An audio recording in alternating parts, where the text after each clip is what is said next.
श्रीमान जेपी नड्डा जी, आदरणीय अध्यक्ष जी मध्य प्रदेश विष्णुदत्त शर्मा जी, इसी के दिन भारतीय जनता पार्टी अपना संकल्प पत्र क्यों ला रही है?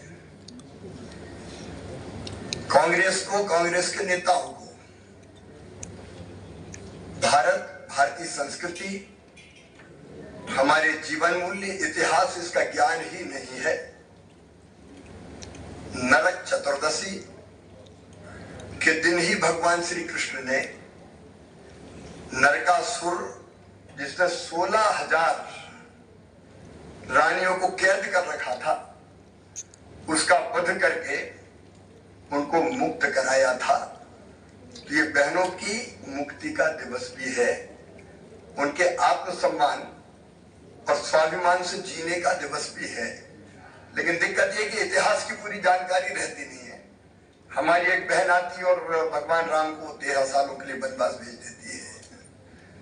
कई बार वो कंस की पूरी के लिए यहाँ मंच पर विराजमान हमारे यशस्वी मुख्यमंत्री श्री शिवराज सिंह चौहान जी, हमारे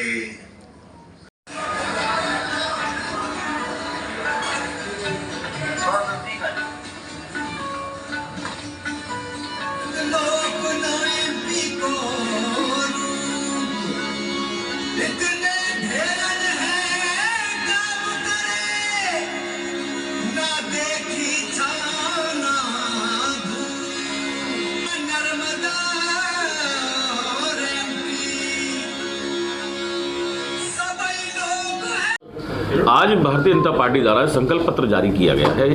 खास तौर से चुनाव चल रहे हैं इस समय। इस संकल्प पत्र से मध्य प्रदेश का किस तरीके से उत्थान होने वाला है और क्या एक मिलने वाला है ग्वालियर को सौगात?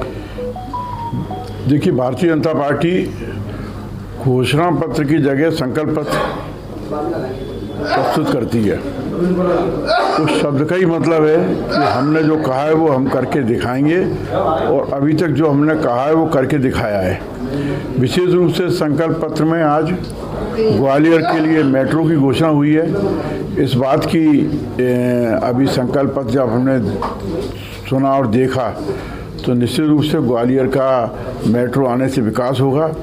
और हम लोग जो हम बहुत दिनों से ग्वालियर के नागरिक मांग करते हैं कि हम पूरे मध्य प्रदेश में, हमारा ग्वालियर सबसे नंबर 1 का शहर था, पर हम धीरे धीरे कांग्रेस के शासन में पिछड़ते हम नीचे आते गए, परंतु अब ग्वालियर भी नंबर 1 पे पहुंचेगा। आज इस घोषणा पत्र जो संकल्प पत्र के रूप में हमारे बीच में आया है, तो संकल्प पत्र में जो 6 हमारे एक्सप्रेस वे की संकल्प लिया है पार्टी ने, उसमें बताया है। और सबसे बड़ी बात ये कि आज के संकल्प पत्र को हमारे राष्ट्रीय अध्यक्ष जेपी नड्डा जी द्वारा प्रस्तुत किया है। इसका मतलब है कि मोदी जी की गारंटी, और मोदी जी की जो गारंटी होती है वो पार्टी पूरा करती है। और निश्चित रूप से जो आज उस संकल्प पत्र के माध्यम से घोषणाएं हुई हैं, वो संकल्प पत्र को हम पूरा करेंगे।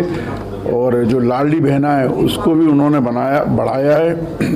अब उसके माध्यम से लाडली बहनों को मकान भी मिलेंगे।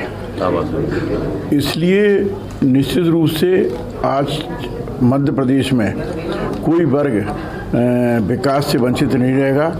सब वर्गों को इसमें जोड़ा गया है। और अभी तक का जो भारतीय जनता पार्टी का जो पुराना रिकॉर्ड है वो ये है कि जो हमने घोषणाएं की हैं उनको हमने सबने पूरा किया। बल्कि अभी माननीय राष्ट्रीय अध्यक्ष नड्डा जी ये भी बता रहे थे कि जो हमने घोषणा पत्रों में, पिछले संकल्प पत्रों में जो बातें नहीं थी, उनको भी हमने कई चीज़ों को करके दिखाया है।